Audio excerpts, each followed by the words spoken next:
we searched and we couldn't find them. But if you search and you can't find them, that must be a signal that something's up.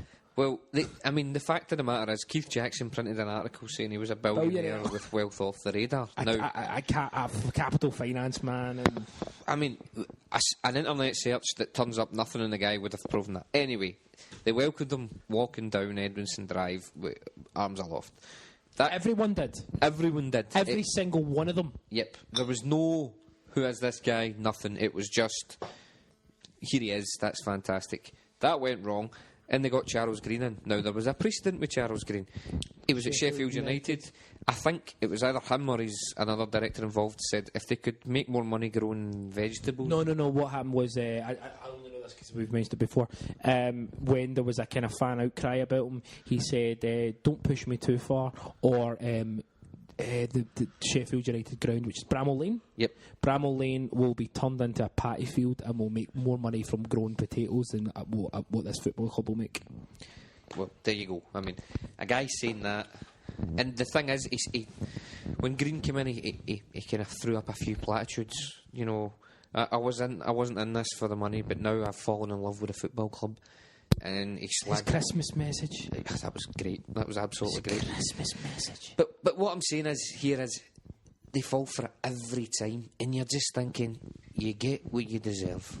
And the thing is, even now, their saviour, it isn't. They don't think how we could build for them. You know, let's get the youth. They're thinking, Dave King's got wads of money. Let's get Dave King in. You know, one of the biggest fraudsters in South African history. And that's a big platitude of fraudsters, South Africa. To be honest, South Africa's got a checkered history when it comes to things like that, shall we say?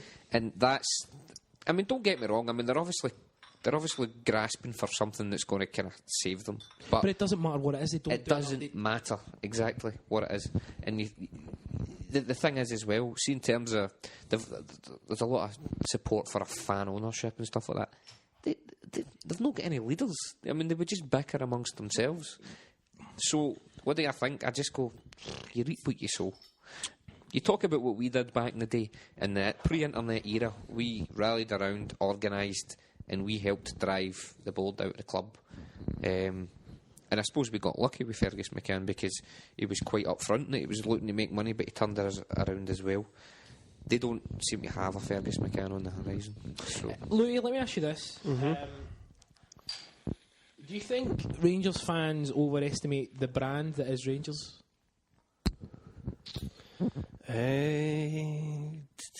Overestimate it? No. I think they are right, as we all are, to think the world of our clubs. Like Celtic.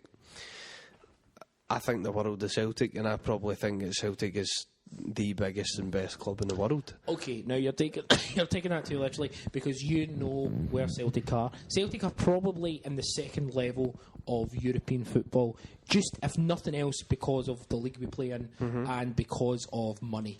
Celtic, and Effie Ambrose. And Effie Ambrose and Charlie Mulgrew.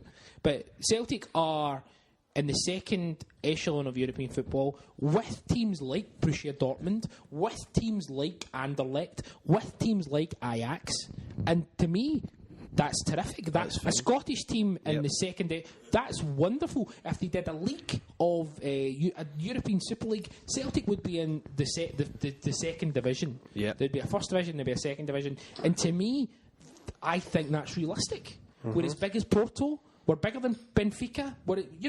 We are a name, absolutely. But I know that we're not the worldwide brand that some people seem to think we are. And I don't blame them for thinking that because, fuck it, I like a bit of romanticism. Fair enough. Rangers fans don't think they're as big. And this is what I'm going to say to you, Louis. Rangers fans think their brand's as big as ours. And it's fucking not. Is it? No. It's not anymore. It never was. Rangers don't have fans outside of the UK. Aye. I remember going to holiday in Menorca and then Turkey years ago as a wee boy. Okay. And as soon as the waiter heard you were from Scotland, they went, "Oh, Glasgow Rangers." That's because they were in the Champions League.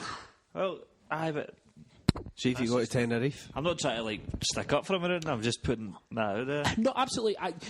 In mainland Europe, Celtic are really big in Germany, right? When I say really big, what I mean is we've got a decent support in Germany. Huge in America. Huge in Australia. The way that Rangers are. Big in parts of Asia as well. But yeah. We've got the Irish thing. Yeah, no, but that's what it is. That's exactly what it is. We've got the Irish connection, and that's the thing that makes us bigger than them. Rangers do have supporters clubs in English-speaking countries like America, Canada, Australia. That's because Scottish folk, expats, right? They've got that. We've got that as well. And you'll have the odd Rangers club. I mean, I remember when they were in the UEFA Cup final, they'd won in fucking Russia or whatever, and this was a big thing. But in general, it's the Irish thing coupled with the Scottish thing. I mean, it's like everyone's second nationality is Irish. So, sometimes really, sometimes not. Do you know what I mean? Yeah. And I think that's why we have got that on a global level. Don't get me wrong. I think we've got more true supporters on a global level than a lot of clubs, but we've not got as many supporters, if you will, as the fucking Liverpool and Manchester United and that fucking bullshit. But Rangers don't have that, and I mean, I think that Hugh Adams said that. I mean, he was the director of Rangers Pools, and they hate him because he gave a few home truths about their finances and stuff like that over the years. But don't get me wrong, I mean, they probably do have a support worldwide, but it doesn't compare to us. No, it doesn't, and I think that while you were away there, Chris, we were just talking about the realism. I think that all football fans are romantic, and I don't. There's nothing wrong with that. But when realism, when clouds your judgment, and and that's the thing about Rangers fans. Rangers fans never rallied to support their club because in their mind, their club could never go out of business because they are the people. Yeah, and that's the thing. Celtic fans are the rebels, and they are the establishment. And when the establishment is questioned, governments fall because they don't think that that they're not. They are the establishment. Rangers were always the protected. Of course, we are everything that's right about. These are the same cunts who voted fucking no. Do you know what I mean? Like they could have had their own fucking country, but no, we'd rather be part of a big. I'm just ranting now at this point. My point is, Rangers went under because of who they think they are, and they're not what they think they are. Part of that, yeah, but I think financial mismanagement was the main crux of the matter. Absolutely. I'm going to ask you this, Franz. Alan McCoist, how bad a manager is he? Pretty fucking poor. Talk me through it. Why do you think he's so bad? He's got terrible hair and he's a bit fat. Terrible hair. Yeah. Honestly, I think he peaked at a question of sport. He peaked. I believe in the downtime you mentioned, you genuinely showed an actual enthusiasm about the comedy has always been his way forward. He certainly had that in his management. But the idea that you made this, and this was a really serious point, that you're looking forward to him back on Question of Sport. Because I fucking hate Phil Tufnell. I do. I really hate Phil Tufnell. Do you watch? Do you actually watch? I've not watched it since Phil Tufnell came on. No. I've not watched it since Bill Bowman and Emil Hughes were on it. I'm too young to know who they are. That's why I said it. I remember I was young and Question of Sport was on, and my dad, Bill Bowman, right? You can't like him. Why? Because he's rugby. You have to like Emlyn Hughes. Why? Because he's football. But why do I not like them? Because he's middle class and he's working class. That's my first class lesson when I was a wee boy, because he's a middle class rugby player and he's a working class footballer. Two things, right? I'm going to say this. Bill Bowman, in his entire rugby career, only scored one try. Second, Emlyn Hughes had the most annoying voice in the fucking history of the world. Emlyn Hughes is a prick. He's dead. So I'll tell you what. R.I.P. No, it was quite sad. He died quite young, Emlyn Hughes, but his voice. Number 5, please, Dave. He was a very good player as well. Well, aye, he was. Played for Liverpool. But he's one of those. We're just telling the Here's kids. another fact. Telling the kids about Emlyn Hughes. Uncle Denny is alcohol. I guess he will be your uncle. Uncle Denny is he's the second, or one of two names that I can say in the X Factor voice. There you go. You know the X Factor? You need to do it now. What's the other one? Do the other one. Do both. Rachel Adedeji. I do it. I'll need to remove the mic a wee bit. remove You it. won't like this because it's X Factor. No, it's not. Aye, here we go for all the X Factor fans, right? Rachel Adedeji. Right, so that's Rachel Adedeji. That was good. Right, and then Uncle Denny fits in there perfect. I realised Has this. your dad been on this? If he was, though, this is how he would be announced. Right. Uncle Denny! That was pretty good. You know, he listens to this, right? Does he actually? He does. He started listening to it. Shit. So there you go. There you go, Denny. Dennis Gallagher, God was born and bred. There's a tribute to you.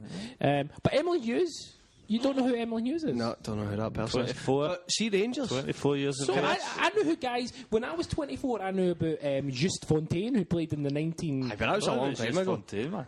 Can I? Oh, so you know who Just Fontaine is? Aye, he's got goals and shit. How many goals did he score in that World Cup? Hughes won the European 12. Cup. 11.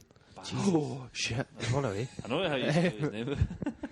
Right. I know, but I know- Can I rant about the Huns? Go on. Pretty sure it was 13, man. Pretty sure you're wrong there. I'll check now. Go on, Lee. Aye, go Right. Google So that shit. the Huns. Oh, sorry. I thought you said 30. 30. Right. Okay. Sorry. Go on. Louis, go. Right. That still doesn't sound like The 11. thing I don't get, right? The thing I don't get is why was Ali so desperate to leave? Because Was it the because threat of losing, but not getting promotion, and getting scalped by Celtic in the 1 year?